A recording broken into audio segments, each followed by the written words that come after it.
Be here with you guys this morning. Whether you're here for the first time, you're here for the 100th time, you're here for the first time in a long time, as always, it is always an honor and a privilege for us to have the opportunity to journey alongside of you, whatever journey you're on and however long we may be able to journey with you.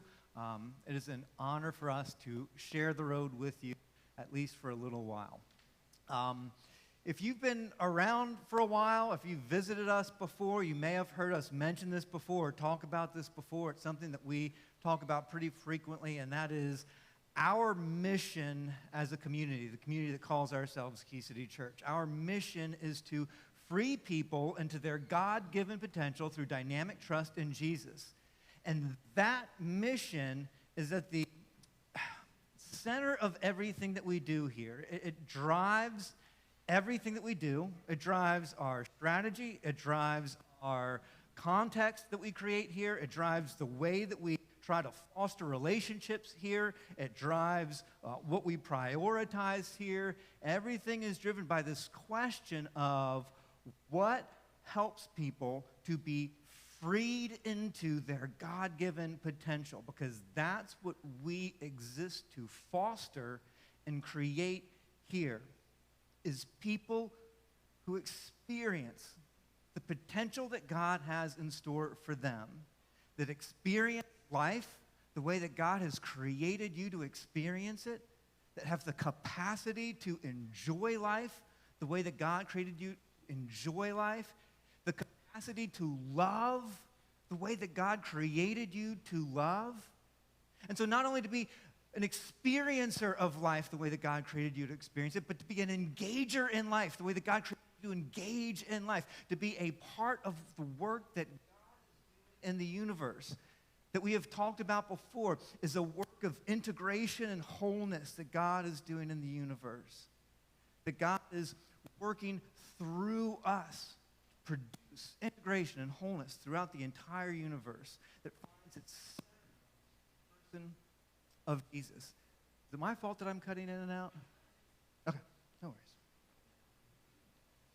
And so we've been talking about this. One of the things we've been talking about, because this is so important to us, because this is the foundation of everything that we do, is freeing people into their God-given potential. We've been talking since January. So we are in month 5 now of this conversation that we've been having about how does someone become freed into their God-given potential. And we've been talking through what we've described as a framework. It's essentially our approach for how someone experiences or is freed into God-given potential. It falls under this thing that Christians throughout the past 2,000 years have tended to generally call formation. How do we engage in an intentional approach to experiencing being freed into the life that God has created each and every single one of us for? That's what we've been talking about. How do we do this thing called formation? How do we experience that kind of life? And we started with describing at the center of all of this, trust. That trust is the internal condition that God is wanting to produce in us. Condition that when God produces this condition in us, when this condition in us is fostered, when we experience trust, trust is like getting the pH balance of soil just right for the seeds to grow. Right? When you get the pH balance of the soil just right, when the conditions are just right, the most natural thing in the world to do is to grow. You don't have to prod it. You don't have to coerce it. You don't have to yell at it. It just does what a seed does. It just grows. Trust is the internal condition that God is working to restore in us, that when it's restored, the most natural thing in the world for us to do is become formed into the image of God. To be good like God is good, to be kind like God is kind, to be generous like God is generous.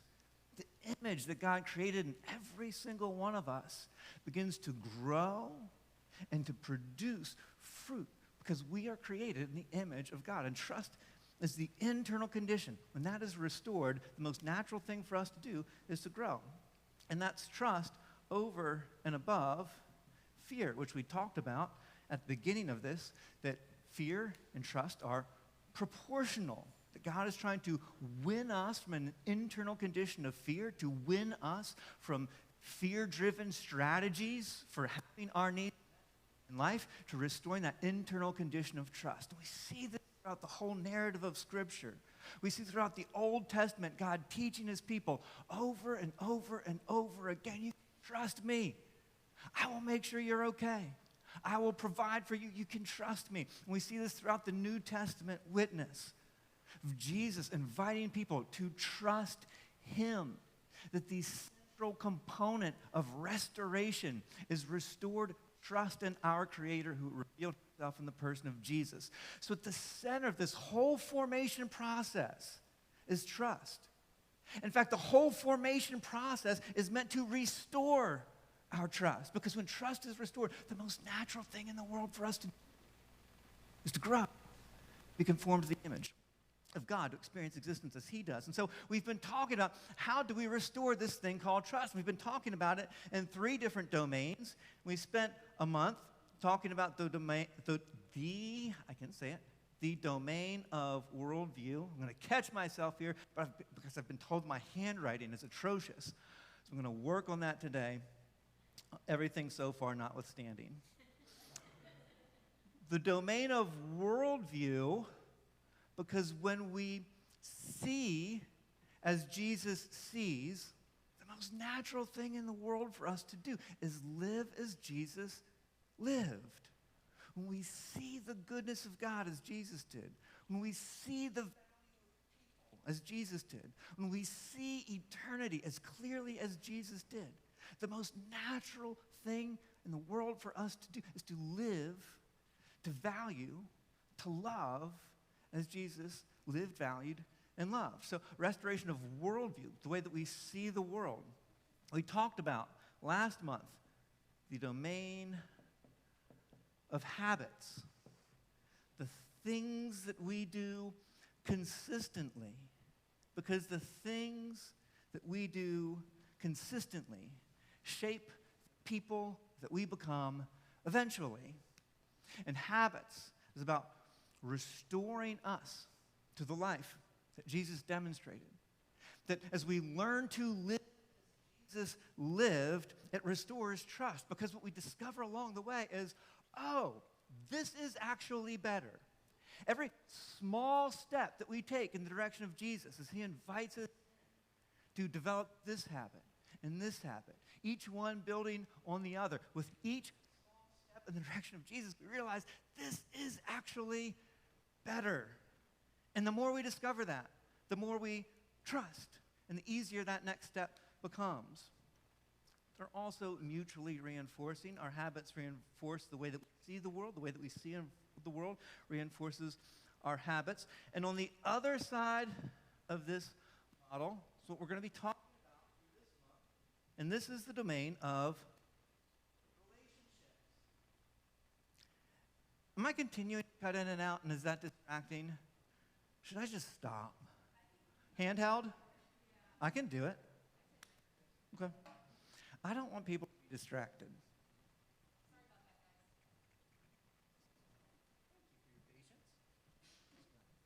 Change this out. This is going to be real interesting, talking into a handheld and writing at the same time. And moving my arms dramatically, like a drowning person. Exactly. Can we turn the echo off? Because that might be too much.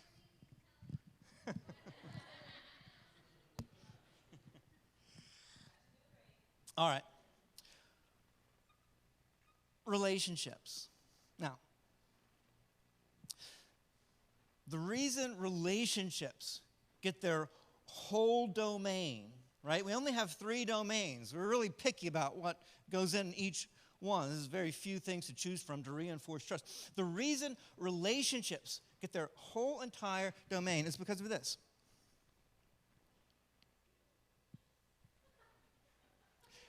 It's God bless us, everyone. Is because our character, your character, my character, our character is formed by the character of our relationships. Our character over time, our character is formed by and within the character of our relationships.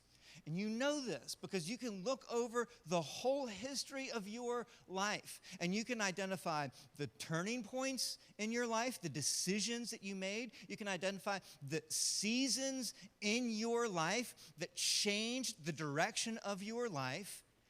And I bet you that in every one of those turning points, in every one of those seasons, you can identify the relationships that you were surrounded by that influenced those turning points and that shaped those seasons. Now, I'm going to point out that this is a neutral statement because we know that while our character is formed by the character of our relationships, we also know that that is for better or for worse, right?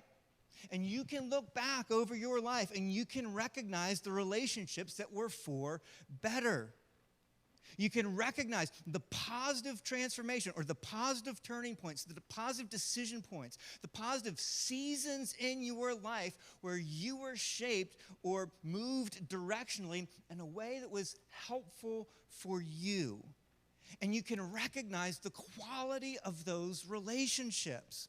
They were relationships where someone saw you, someone valued you, someone invested in you, someone took you seriously, someone demonstrated for you healthier choices, healthier lifestyle, and it shaped or changed the direction of your life. You can also look back over your life and recognize where that wasn't the case, where it was for the worse.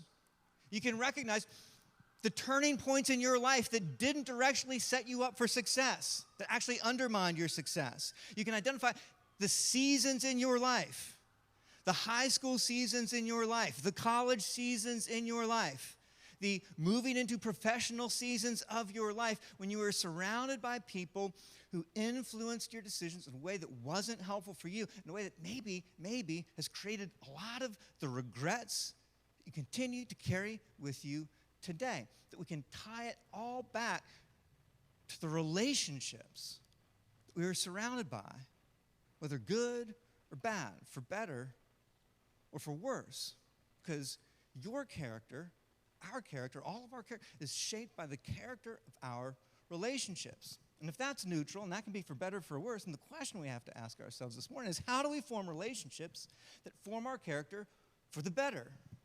How do we do relationships in a way that forms our character for the better? Now, the way that we're going to unpack this right now is to distinguish within relationships, distinguish between our wants and our needs. This is something that my daughter learned about recently in second grade, and like she is like addicted to pointing out like what's a want and what's a need. Like she loves it. Like anytime like one of her siblings is like, I need, she's like, that is a want. You don't need that. That is a want. Distinguishing between wants and needs. What we want from our relationships, we want acceptance and approval. You might say, no, I've outgrown that. I'm too mature for that. I don't really need acceptance and approval. Well, yes, you do. And you might be able to tell yourself that. You may be able to tell us that. You may be able to fool us about that. But an MRI proves otherwise. Because if we were to put you within an MRI, here's the really fascinating thing about your brain, whether you like it or not, whether you want this to be true or not, this is just the way that your brain is. Your brain interprets relational rejection the same way that it responds to physical pain. So if you were to look at a brain within an MRI that's experiencing physical pain and an MRI image of a brain that's experiencing relational rejection, you wouldn't be able to tell the difference between the two because your brain interprets them. It fires up your brain in the same places in the same way. And what this tells us about ourselves is that we have a need to avoid rejection. And how do we avoid rejection? We avoid rejection through acceptance and approval. In the same way that we need physical safety, We internally need acceptance and approval. It's wired into us. Regardless of how you think we became wired that way, the reality of you, the reality of your neurology is that you are wired to seek acceptance and approval. We want acceptance and approval. That's a want. And here's the thing about all of us. We know how to get acceptance and approval. We all have strategies for getting acceptance and approval. We know the levers to pull in order to get acceptance and approval, right? We know the persona that we have to create to be accepted by the people we want to be accepted by.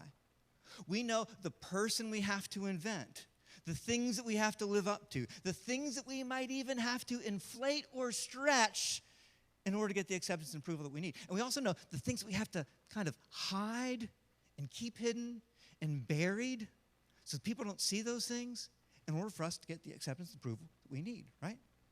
We know who we have to be. Now, this is a want. And while that want might satiate that hunger, that craving, what we know is that acceptance and approval by themselves don't nourish us, right?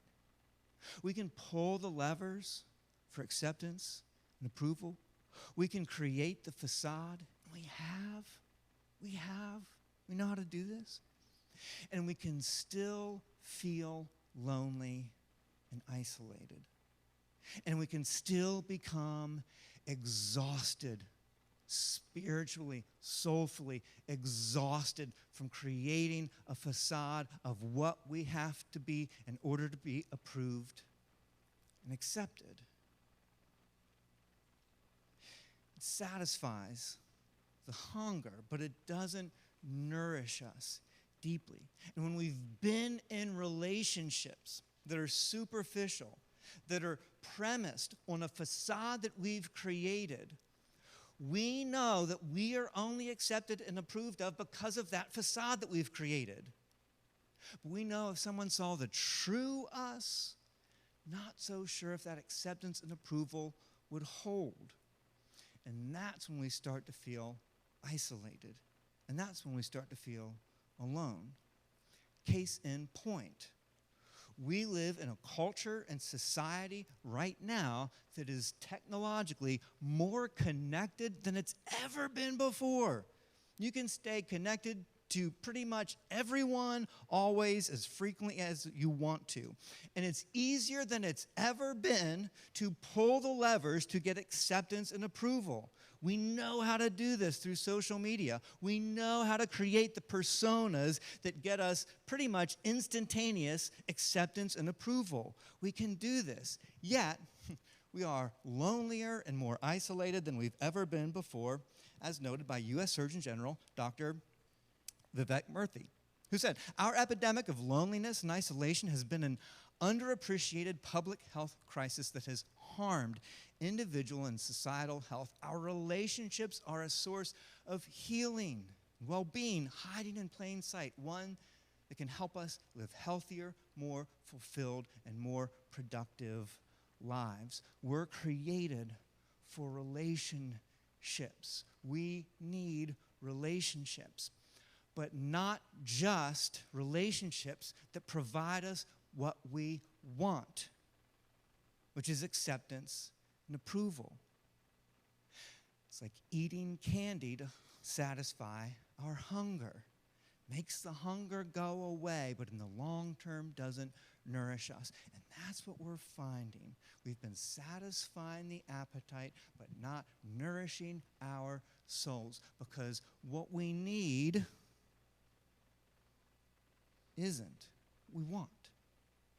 We want approval and acceptance. But what you know you need, and what I know I need, what we need is to be seen as we are, and to be accepted and approved of as we are. Not just acceptance and approval by themselves, but acceptance and approval of our authentic self. And if we want relationships that form our character for the better, the key ingredient that we need in those relationships, the thing that we need, is for there to be mutual intimacy within those relationships. And I know intimacy has like this connotation that's not like, I don't know, kind of the connotation that you'd have in all your relationships. But intimacy, just define intimacy, and let's get really comfortable with this term intimacy, which is the key ingredient that we need in our relationships. Intimacy is simply me expressing myself as I am, and you seeing and appreciating me as I am. And mutually, you being transparent and expressing yourself as you are, and me receiving and appreciating you as you are. So if we have these two nodes, intimacy is my expression and your reception of me, and mutually your expression of you and my reception of you. This is intimacy, or as I've heard it defined before, into me you see. It is me allowing you to see me as I am, and you receiving and appreciating me as I am. This is the need within each of us, to be seen and enjoyed authentically as we are, to be fully expressed and to be fully received. And what this creates is a circuit of expression and reception, and that circuit is the flow of love, that within that flow of love, of mutual expression and reception, it's within that flow of love that you are made whole. It's in that flow of love that we come to fullness. Let me tell you, once upon a time, I had an understanding of love that was like this, that love is my best for your best. It was my definition of love. And it was my ability to take the best of who I am and deliver that to you in a way that allows you to become the best of who you are.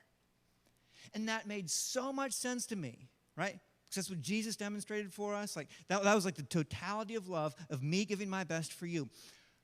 What I've realized since then, I think this is a lot of people's definition of love too. It's like, what can I do for you? It is service. And a lot of our churches and faith communities, this is kind of the picture of love that we've been giving. It's this like service to and sacrifice for and giving to, but it's only half of it. And it misses the other half. And the other half is my ability to receive from and appreciate you.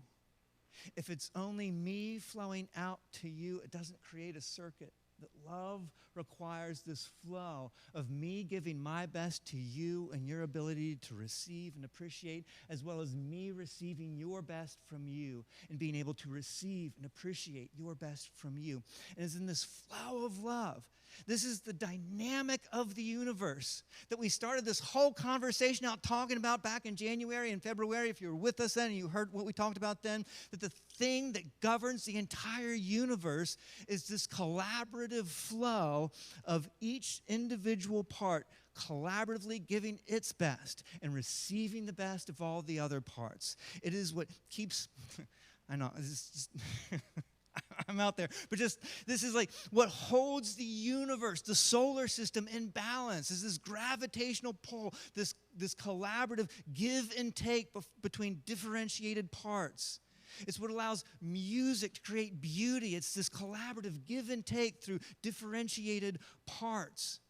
It's the give and take of oxygen and carbon dioxide within our solar system. It is the water cycle. It is the cycles of life. And it is how human relationships, all relationships, are meant to work. And it's the principle that God is leveraging to produce unity and integration throughout the universe is this collaborative flow of love, expression, and reception mutually given. Now, our relationships need, what you need in your relationship is intimacy. Here's what we know too. Intimacy has to be governed or modulated by something. We can't just run full throttle intimacy, right? Because you've met some people that ran full throttle intimacy and it was too much and it was too soon or it just wasn't appropriate for the context, okay? So the other piece of this, is relationships that form our character for the better, provide mutual intimacy, as well as respect and appreciate mutual personhood. It is the ability to give and receive who I truly am, to receive from you who you truly are, while respecting each other's personhood. Intimacy in a way that doesn't violate the self of the other. So, to kind of put this into a quadrant, because quadrants help us in all ways, let me draw on one axis, we have intimacy. That is our revealing ourselves, sharing ourselves with each other. On this other axis, we have respect for personhood, where I'm not going to violate the self of another. I'm not going to exert control to change the personhood of another. I'm not going to try to change the other. I'm not going to inflict myself on someone so as to need more from them than they can give. Okay. Where we have low intimacy and low respect from personhood in this portion of the quadrant are relationships where we tend to find manipulation and, on a more extreme end, abuse, where you have an individual who is not self-revealing but is violating the personhood of another. Where we have high intimacy and low respect for personhood, we have a relationship where someone is revealing a lot about themselves but not respecting the individual personhood of the other. They're not either receiving back from the other person, they're not allowing intimacy from the other person, or they're flooding the other person with their needs and their dependence that the other person's personhood becomes violated. As we go further into this conversation, not today, but in the future, we'll talk about that more. Where there's low intimacy and high respect for personhood are relationships where you tend to have withdrawal. Where it's, I'm going to respect you as a person, I'm not going to violate your person, I'm not going to try to change anything about you, but I'm also not going to share much about me, who I am, or my needs in the relationship. Those are withdrawn relationships. But up here in this upper quadrant are relationships where you have mutual intimacy, where there's two people revealing themselves one to the other, as well as respect for personhood. Intimacy that doesn't violate the self of another, that doesn't flood the other, that doesn't create dependency that causes the two people to become fused. There's both high intimacy as well as high respect for personhood. So we talk about relationships. This is the ideal that we're trying to create in relationships.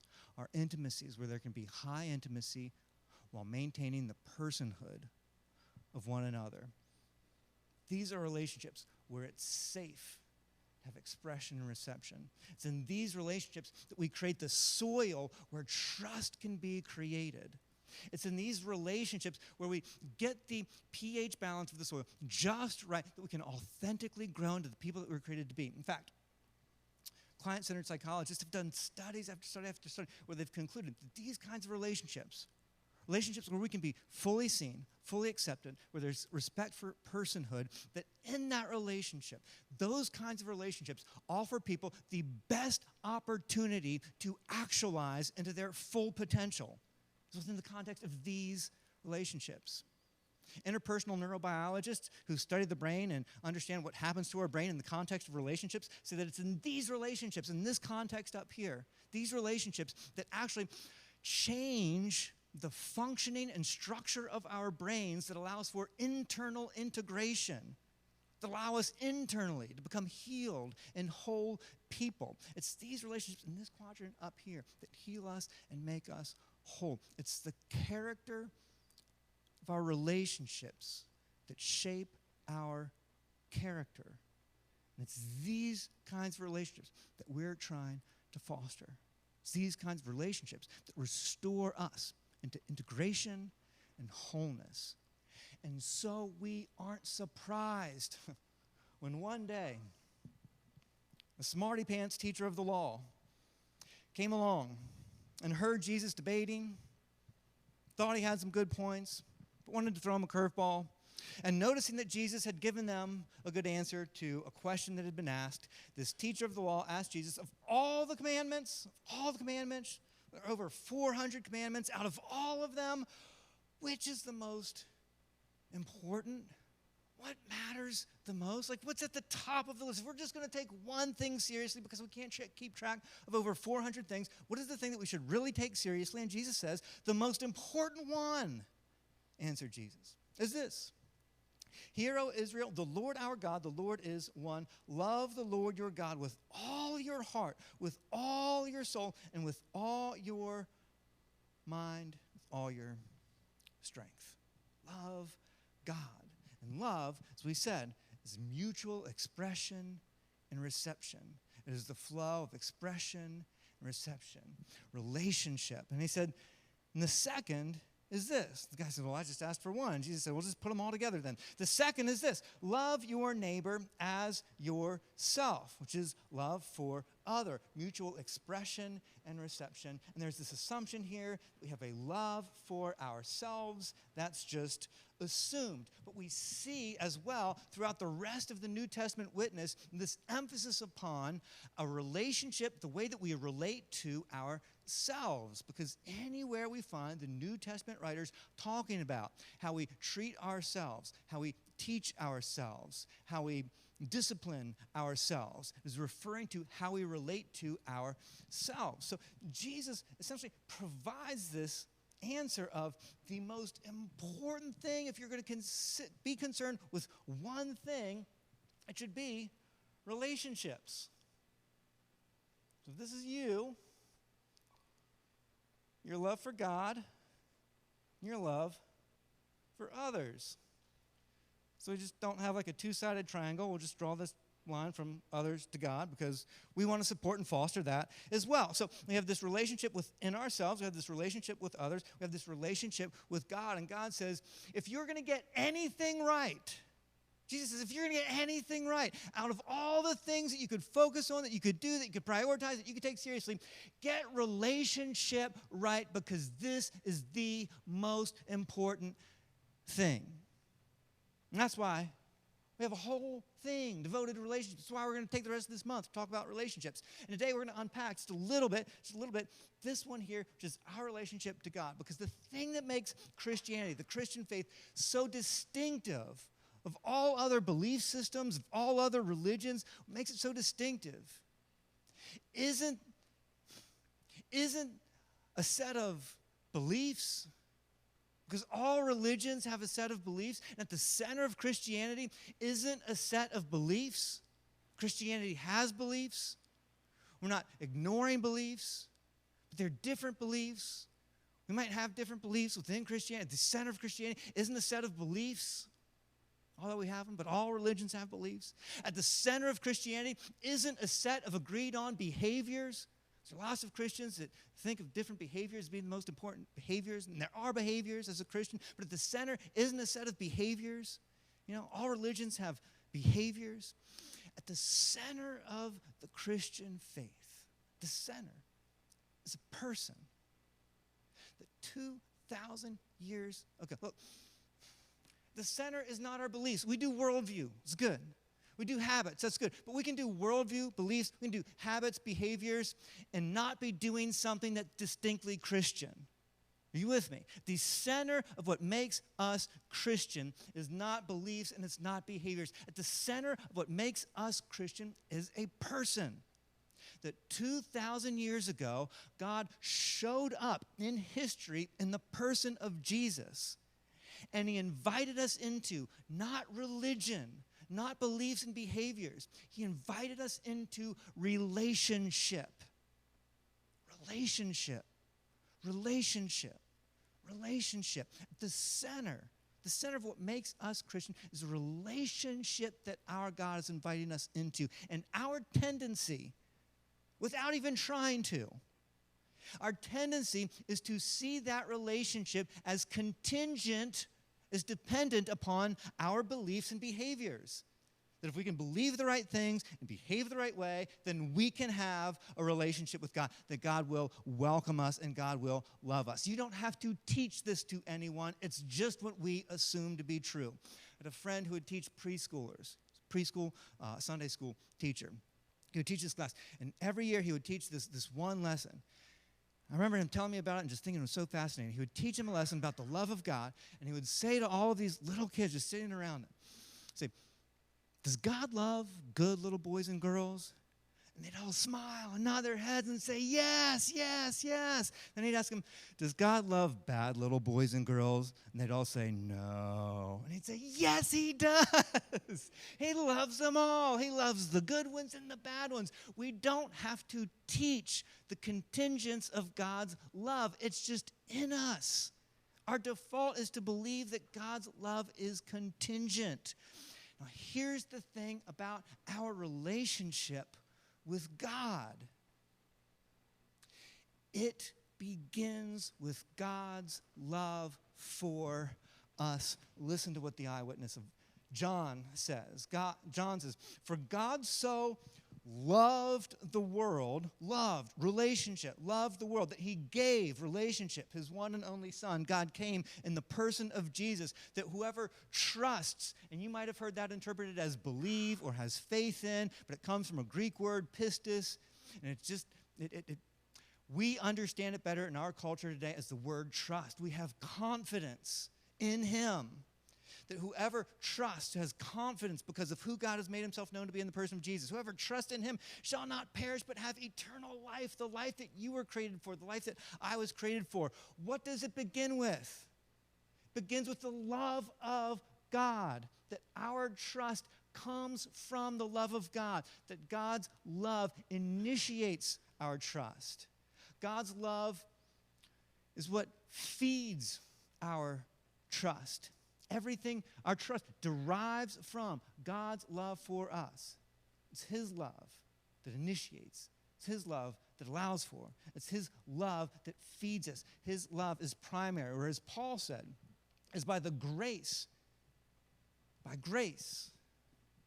the unmerited, unearnable, unlosable acceptance and approval of God. It's by his grace that we are saved, freed into our God-given potential through trust. What does trust come from? It comes from God's love. It is God's love that initiates. It's God's love that is the premise of. It is God's love that allows for us to trust him, to see his goodness, and to enter into relationship with him. God's love is primary. Our relationship with God emanates from God's love for us. Your relationship with God, the thing that Jesus said, this is the most important thing, get this right. It emanates from God's love for you. And not only that, but John would later write this. Say, we love because he first loved us. Our capacity to love others is initiated, premised upon, promulgates from God's love for us. It is God's love for us that heals us and restores us and builds within us our capacity to love others. It is God's love for you that gives you the relational safety to be authentically known to others. It is God's love for you that allows you to have the safety to pull out the things that you were once ashamed of and be healed by. It's God's love that allows us to look at the things that we regret, the things that we carry guilt around with, and to be healed by.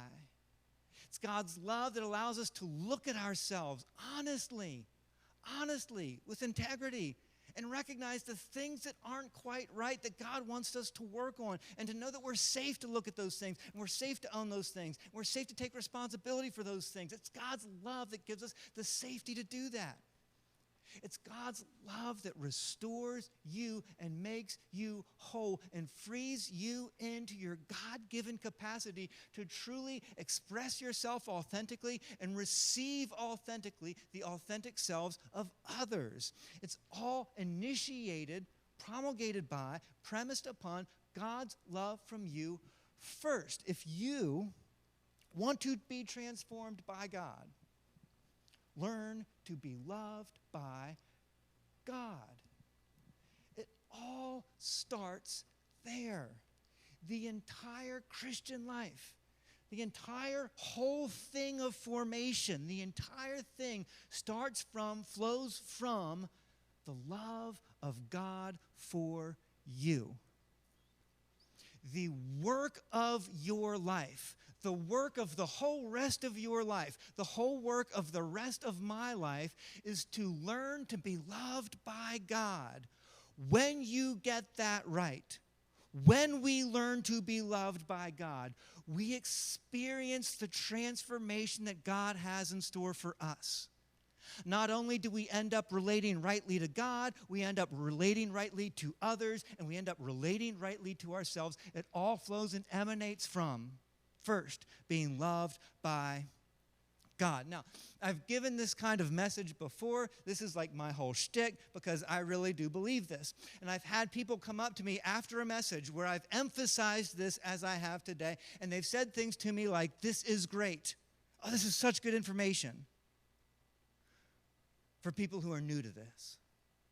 This is such good information for people who are just walking out of a background of shame and guilt.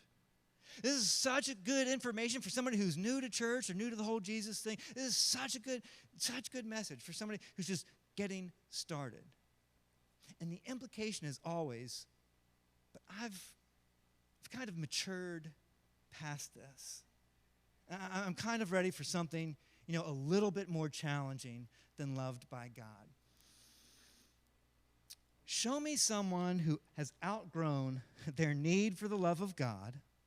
I will show you someone who is standing on and leaning on their own self-righteousness, right?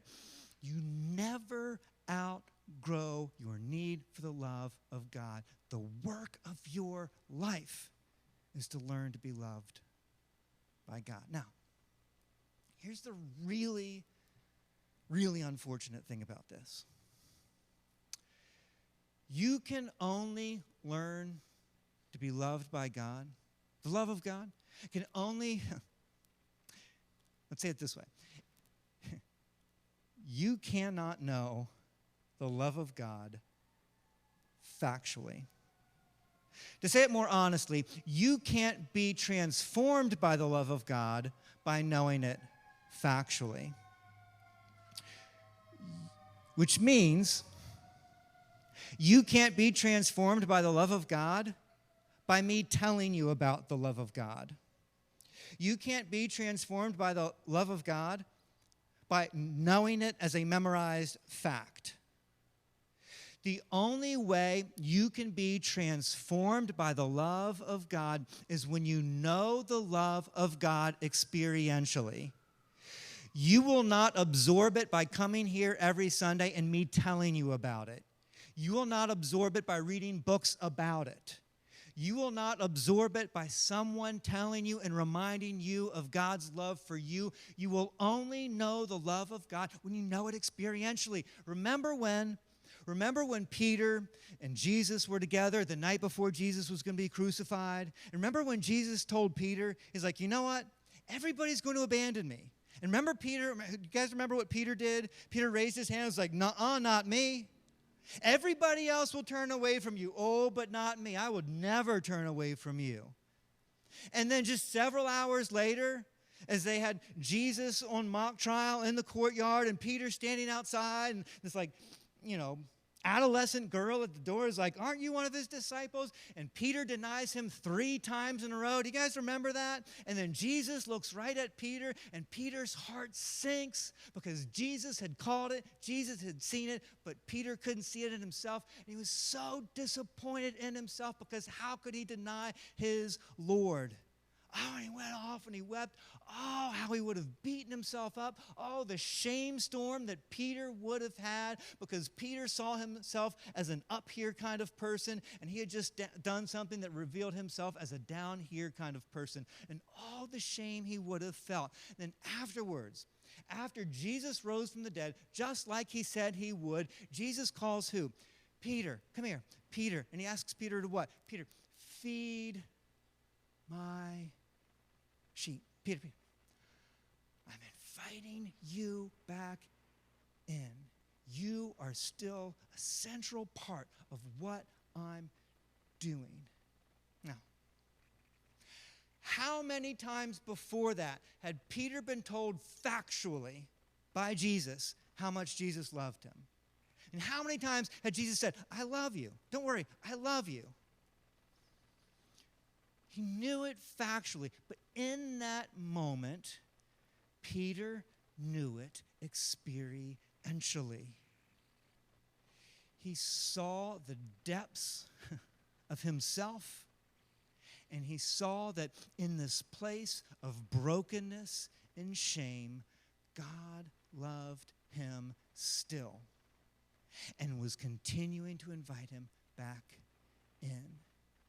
Is the experience of being fully revealed, fully exposed, fully made vulnerable, and being loved still. And that experienced love turned Peter from someone who would deny Jesus to an adolescent girl to someone who would walk boldly into the streets of Jerusalem and proclaim the resurrection of Jesus in the face of the bloodthirsty legalist who had put him to death and would risk his life. It's the life of someone transformed by the experienced love of God. What do we have next? Yep, covered that. Known experientially. That's it. So, how do we come to know the love of God experientially? And cover this briefly because we've talked about this before. The way that we come to know the love of God experientially, guess what? It's through worldview. It's through cultivating a worldview. It's through cultivating our habits. Within worldview stems from proactive practices wherein we behold a God of grace. Do you have time set aside to exercise your redeemed imagination to think of, to behold a God who loves you just as you are? Is that something that you are actively reinforcing?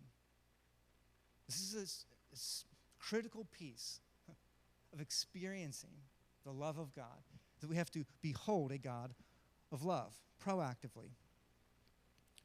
Reactively is catching ourselves when our perspective of God is different than a God of love, which comes through awareness and acceptance. Becoming aware of when we are reacting to a God whose love is contingent. To have awareness. To be aware of when we're experiencing shame. And to recognize that shame flows from a God whose love is contingent through awareness and acceptance. So, when we find ourselves thinking, God must be so disappointed with me because, God must be so upset because, becoming aware that we are misperceiving the God of grace, becoming aware, and allowing ourselves instead to be accepted by God right where we are. That is apprehending the grace of God. And as we do that consistently, we begin to change the way that we see and understand God. Also through our habits. This is so critical, so critical. If you don't have a habit built around this, this is such a critical habit. A habit built around confession. We recommend having a daily time of intimacy with God. Confession doesn't have to be daily, but we recommend that within that time with God, regularly you put into place time for confession. And confession is the making ourselves vulnerable to, revealing to God what is going on within us. The things that we are ashamed of, the things that we are continuing to carry around, the guilt, the disappointment that we continue to carry with us. And allowing God to see those parts and allowing ourselves to experience God's seeing those things and to know that we are loved and accepted still. You will struggle to have a relationship with God. You will struggle to experience the love of God without building into your life a habit of regular confession. Confession simply being, it doesn't have to be a laundry list of like, here are all the bad things I've done. It is the pulling back and revealing to God, here's what's within me. And the more you do this, here's what you'll discover. The more you expose yourself to God and allow yourself to experience His seeing you and loving you still, the more you realize how good He is. The more you realize how safe He is, and the more encouraged you are to continue to expose and make vulnerable more and more of yourself. And as you do, you know what happens to all those parts and pieces that were shrouded in shame? Oh, they become healed. They become healed, and those parts of you that were fragmented get restored to wholeness, and you become whole. All flows from, all starts from experiencing the love of God. Our tendency is to look at people who do this well and think it's so easy for them. Oh, it's so easy for them to be loved by God. My life is so hard. My life, the way that I think, the way that I am, the things that I've done, it's so hard for me. It's not easy for anybody. The reason people experience and live in the love of God is because they've done the hard work. So easy to look at somebody else who experiences this and think it's going to come so easily. They've done the hard work. And here's the unfortunate thing. You don't experience this unless you put in the work of time with God, attention with God, and confession with God. You have to do the work to experience the love of God. But when you do, and as you do, the love of God will transform you and heal you and make you whole, and the image of God that is within you will grow towards fullness. Because you are. You are. You are the light of the world. Within you is the image of the divine, the God who made Himself known to us in the person of Jesus. And that light becomes brightest when it's first exposed to and experientially knows the love of God. Will you guys pray with me? Father, we are so grateful for you. So grateful for the love that you have for us. give us the fortitude, give us the courage, give us the discipline to step into the habits that we need to begin building, that we can experience the love that you so generously offer and are so willing to lavish upon us. Oh, you long for us. You long for us to feel and experience your love, to be transformed by it.